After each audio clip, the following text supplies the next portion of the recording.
Welcome back to our channel, Soap Family. Today is a beautiful, sunny day, but we need to dim the lights and grab some strong coffee because we have a mountain of Port Charles drama to unpack. We are diving deep into the absolute chaos that is unfolding this week, and honestly, we have so many thoughts that we just cannot hold back anymore. Let's get right into the madness of these upcoming episodes. I am literally typing this up at 2 a.m. because I just finished processing the spoilers for the week of April 13 to April 17, and my brain is absolutely spinning out of control. I have been watching General Hospital since 2015, and I swear to you, this current era is giving me the highest highs and the most frustrating, pull-my-hair-out lows I have ever experienced.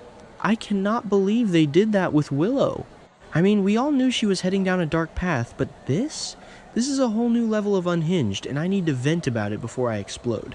Let's start with Monday, April 13, because Willow Tate is officially stooping to a new low. And given the absolute lengths she has already gone to in this ridiculous war with Michael, that is really saying something. Remember when Willow was just the sweet, innocent school teacher who survived a cult? Yeah, those days are dead and buried. Now she is this ruthless, scheming politician who will literally trample over anyone to get what she wants. We know she's been trying to trick Charlotte Cassadine, a teenager, by the way, into exposing Valentin's location. But Monday's new low has to be something even more manipulative. Is she threatening Trina and Kai about the Drew Kane shooter's secret? Is she using baby Phoebe's foster situation as leverage? Whatever it is, I am both horrified and entirely here for villain Willow. But wait, it gets crazier. On Tuesday, April 14, Willow makes a confession that stuns Nina Reeves. Nina! The woman who practically invented being stunned by her daughter's terrible life choices. Now, I know some people are loving this mother-daughter toxic bonding era, but personally, I am terrified of what Willow is confessing. Does she admit to Nina that she's the one who shot Drew? Or does she confess that Jack Brennan is blackmailing her with that traffic cam video? Because if Nina finds out Brennan is holding Willow's political future hostage, Nina is going to unleash hell. And honestly, I kind of want to see Nina go feral on Brennan. And then, by Friday, Willow is confronting Jacinda Bracken directly. I'm sorry, but Michael's girlfriend being in the crosshairs is just chef's kiss soap drama. Willow has been brewing this hatred for Jacinda since the moment she realized Michael was actually moving on and happy. Jacinda is smart, she's sneaky, and she's full of surprises, but Willow is currently operating on pure, unadulterated desperation. I am predicting an absolute bloodbath of a confrontation. Am I the only one who thinks Jacinda might actually hold her own against Willow? Because Jacinda works at Crimson, she knows how to handle divas, and she isn't going to just roll over. Okay, let me take a breath. Back to the point. Let's talk about Carly, because my girl is apparently going to be shaken on Thursday, April 16.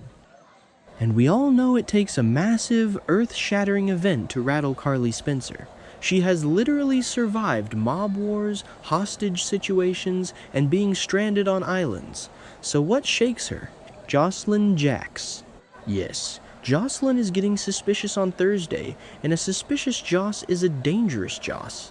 Jocelyn is doing some digging with a shovel on Wednesday, and we know Jocelyn cannot leave well enough alone. I mean, Carly is currently hiding a fugitive Valentine Cassadine in her attic while simultaneously sleeping with Jack Brennan, the WSB agent who is looking for him. The audacity. I love Carly, I really do, but she is playing the sloppiest game of Russian roulette right now. Jocelyn is going to figure out that her mom is mixing business with pleasure. Remember when Carly tried to hide Jason back in the day and keep it from the kids? Yeah, didn't work then either. Jocelyn is going to blow the lid off this secret attic dweller situation, and Carly's entire house of cards is going to collapse. And honestly, Valentine is already intensely jealous of Brennan. If Jocelyn confronts them, Valentine might just snap. Speaking of snapping, can we talk about Tracy Quartermain going into full crisis mode on Wednesday? When Tracy is in crisis mode, everyone in the Q Mansion needs to run for cover. Brooke Lynn is alarmed on Monday, and she has every right to be rattled. I am still furious about this narrative framing Brooke Lynn as the scapegoat for that massive Route 91 car crash. She had one glass of wine at Charlie's pub. Meanwhile, Curtis and Jordan were literally making out like teenagers while driving a 2-ton vehicle in the dark. But no, the writers want us to believe tipsy Brooke Lynn caused the wreck. It makes me so mad because Brooklyn and Chase just got conditionally approved by Willow to foster baby Phoebe. They have worked so hard to build a stable life, and now Tracy is going to have to clean up a massive PR and legal disaster because Brooklyn is convinced she caused the crash. I hate when they regress characters like this. It's lazy. But at the same time, seeing Tracy go to war to protect her granddaughter is always top-tier television. Tracy will bury the evidence if she has to, and I will be cheering her on. While Brooklyn is sweating bullets, Curtis Ashford is stepping up to support Jordan on Wednesday. After last week's fiery car accident, Jordan is in terrible shape. She was completely unresponsive when Curtis and Valentine pulled her from the wreckage. I am genuinely terrified that Jordan is going to have a traumatic brain injury. Curtis has to be drowning in guilt because H.E. was the one kissing her and distracting her from the road. The emotional weight of these hospital scenes is going to destroy me. And at General Hospital, Lucas Jones is going to stand his ground on Thursday. Thank God for Lucas. He has been navigating Windermere and Jen Sidwell's terrifying orbit, and with Pascal running around wanting to murder Lucas to avenge Marco Rios, Lucas needs to be on high alert. I love that Lucas isn't just cowering in a corner.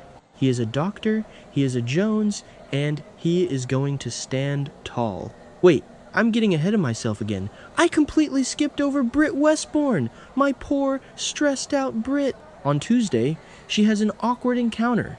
Knowing the company she keeps at Windermere, awkward could mean bumping into a heavily armed mercenary. Or it could be an uncomfortable run-in with Lulu Spencer.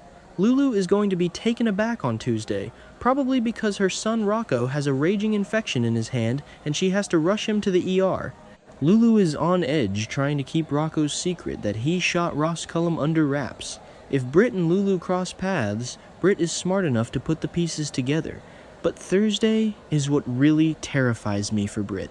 She suffers a setback, and the spoilers literally say it could change everything for her. Her medication supply for her Huntington's, her freedom, and her life are all hanging by a thread.